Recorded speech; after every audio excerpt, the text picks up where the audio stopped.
Continuer sur notre application de gestion d'étudiants et on va aujourd'hui voir comment développer la couche de présentation avec le framework MVC2 GSF version 2 2.3 par exemple, donc Java Server Faces. Donc ça c'est un ensemble de jars qu'il faut télécharger, il faut ajouter dans votre projet, d'accord. Donc je vous rappelle qu'il s'agit toujours de développer notre application de gestion d'étudiants qui permet de faire des opérations crudes sur la table étudiant, donc ajouter, supprimer, chercher, etc. Donc toujours on va avoir une seule vue pour toute l'application.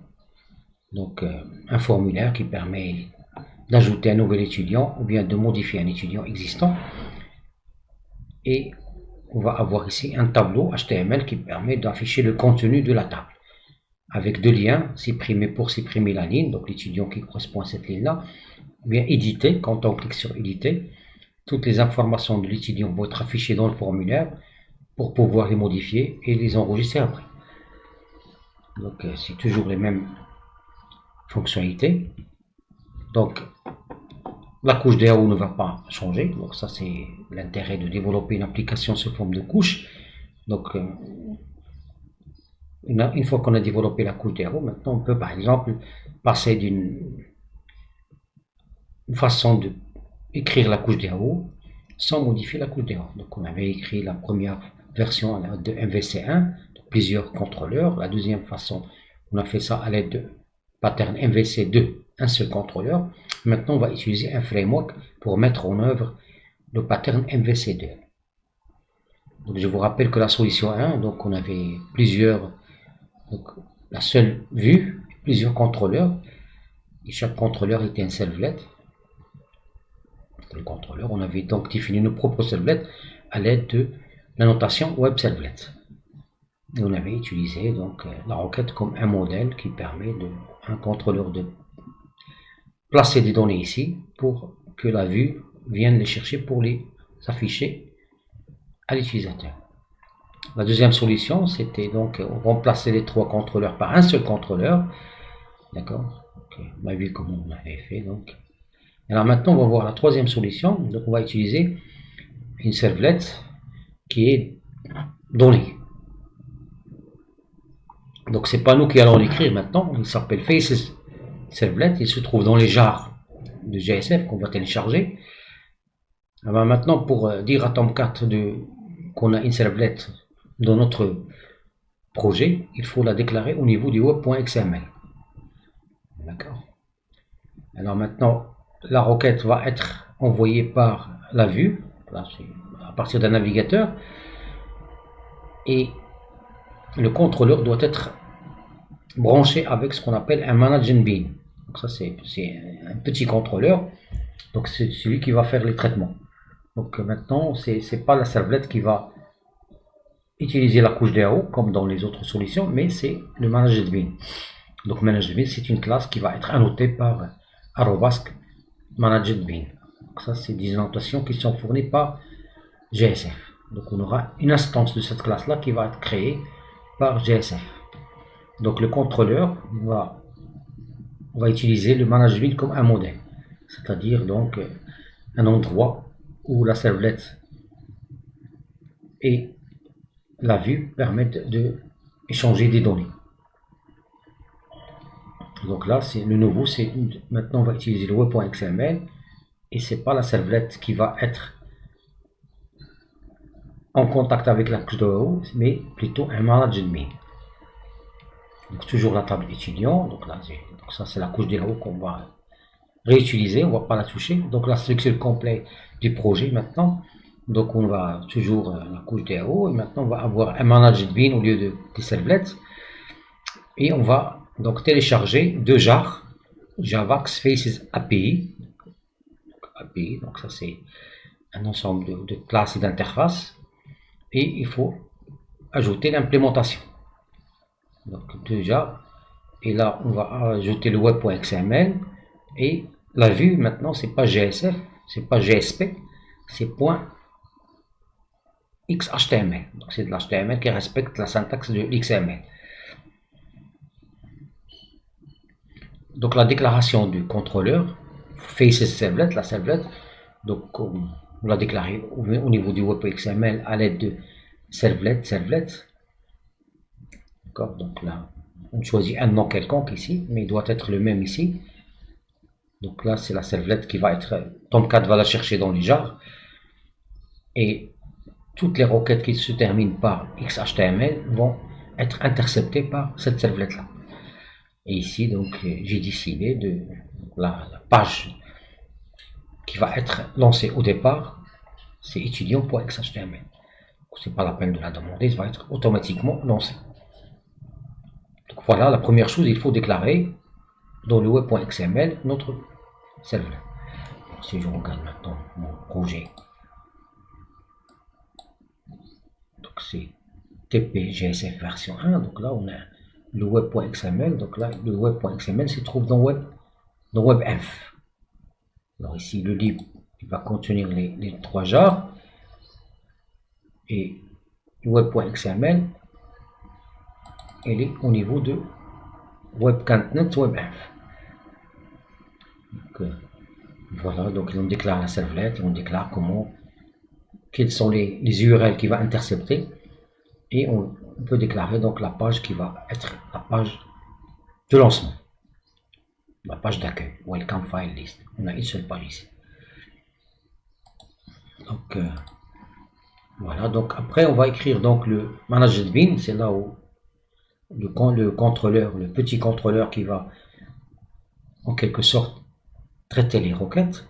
Donc c'est lui qui va être interfacé avec la couche DAO. Là il faut déclarer une référence de type DAO. Donc là on déclare un objet. L'objet ici ça sert à contenir, donc à recevoir les données qu'on va saisir dans le formulaire. Donc on déclare un étudiant.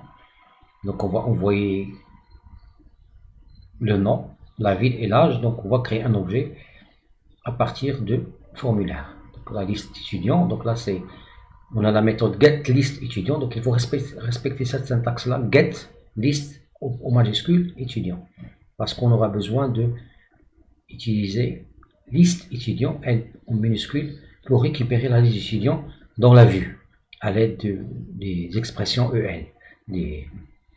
Alors sauvegarder un étudiant, donc vous voyez là les méthodes ici, save étudiant, donc sauvegarder, delete étudiant et edit étudiant, les trois méthodes vont retourner une chaîne de caractères, un string. C'est quoi ce string là? C'est étudiant, point d'interrogation, donc faces redirect, donc ça c'est un paramètre égal à 3. Donc on va demander, le navigateur va demander étudiant et il va dire, donc on va envoyer la requête, c'est une redirection. Donc les trois méthodes retournent un string. Alors là c'est toujours on fait appel à DAO pour ajouter un étudiant. Donc ajouter étudiant, donc l'étudiant il est créé ici. Il va être rempli par les données automatiquement, il va être rempli par les données qu'on va envoyer par. Donc on n'a pas de request get paramètres, etc. Donc il suffit de déclarer un objet étudiant, il va être rempli automatiquement par les données qu'on envoie à partir d'un formulaire. Et il faut déclarer ici une méthode getListEtudiant pour avoir une liste d'étudiants. Et à chaque fois, bien sûr, si j'ai besoin de supprimer, d'avoir la liste ou de modifier un étudiant, d'accord, il faut faire appel à la couche DAO. Chaque méthode, après avoir fait son travail, il retourne une chaîne de caractères qui correspond à la vue. Alors dans la vue, donc c'est un fichier .xhtml qu'on a un formulaire. Alors là, on va utiliser des balises, donc des composants graphiques de GSF. Donc GSF. Alors là, on va utiliser donc soit le préfixe H, soit le préfixe F. Alors ici, on a un panel grid. Un panel grid, ça va être traduit au niveau de l'HTML par ça c'est il va être donc interprété par GSF comme un tableau HTML, un tableau fixe ici. C'est un tableau avec les input hidden, donc ça c'est caché, output text, ça c'est pour être affiché, input c'est pour la saisie, d'accord. Donc ça c'est un tableau avec des lignes TR et TD, etc. D'accord. Alors là c'est, par exemple ici dans le output text, qu'est-ce qu'il va afficher? Donc value égale à non. Donc c'est un label input, donc on va récupérer le, donc là c'est étudiant MB, ça c'est un objet qui va être créé par GSF. Donc la classe il s'appelle étudiant MB, donc on va créer un objet de cette classe là, puisqu'on a managed bin, donc là il va être créé un objet de cette classe là, on va appeler étudiant MB. Voilà comment on va accéder à cet objet qui va être créé. Donc on a étudiant qui est déclaré à l'intérieur de cet objet là, donc on accède à l'aide de étudiant puisqu'on a un getTels, donc il faut déclarer un getTels ici, donc get étudiant, donc là on va utiliser, et après on va get ID, donc la même chose pour les autres. Donc là on a un bouton submit, alors c'est commande bouton save et étudiant. Là on fait appel à la méthode action, action pour activer une méthode. La méthode est déclarée à l'intérieur de cet objet là, donc bouton, on utilise action, on n'utilise pas value, c'est action. Donc pour la table, donc là data table, donc là pour un tableau dynamique qui va être changé en fonction du nombre d'étudiants, etc. Puisqu'il va afficher la table étudiant. La table d'étudiants va évoluer, donc on va ajouter, on va supprimer des étudiants. Donc là, la liste, on va accéder à la liste, donc liste étudiant. Donc ça, c'est la méthode qu'on a déclarée tout à l'heure avec get list étudiant. Donc voilà comment avoir la liste. Donc pour chaque étudiant de cette liste-là, on va essayer de afficher donc les informations de l'étudiant, étudiant.ville. Donc chaque étudiant dans cette liste-là. Et là, on aura deux liens, les liens de tout à l'heure. Donc ça, c'est commande link. C'est pas commande. Tout à l'heure, on avait donc ici commande bouton. Maintenant, commande link. Donc, on va actionner quoi? On va actionner donc la méthode delete étudiant qui se trouve dans l'objet qui a été créé par GSF. Voilà. Donc là, on utilise des balises donc, qui sont propres à GSF. Donc data table, facet, colonne, output text, input text, command link, etc. Donc ça c'est, il faut essayer de voir ça de près pour se familiariser avec. Mais l'essentiel c'est de créer un objet avec la notation managed bin. Donc ça, managed bin c'est un bin managé, un bin géré par. Donc c'est le cycle de vie de cet objet-là va être donc géré par GSF. Donc la création d'un objet et l'accès de l'objet, il est géré par GSF. Et le nom qu'on va donner à l'objet créé par GSF de cet objet-là, par défaut, c'est le nom de la classe en minuscule. Mais sinon, on peut manager bin, on peut ajouter name, on peut choisir le nom qu'on veut.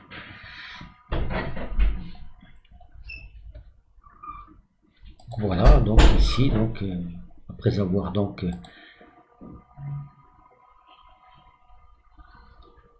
exécuté le projet, donc là on peut éditer. Lorsqu'on édite, voilà, donc ici c'est ici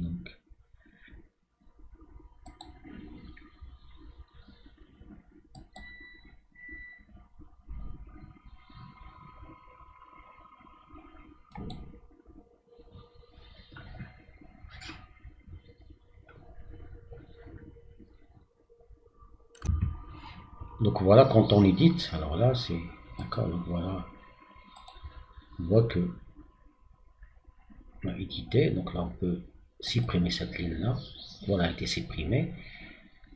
Maintenant si je veux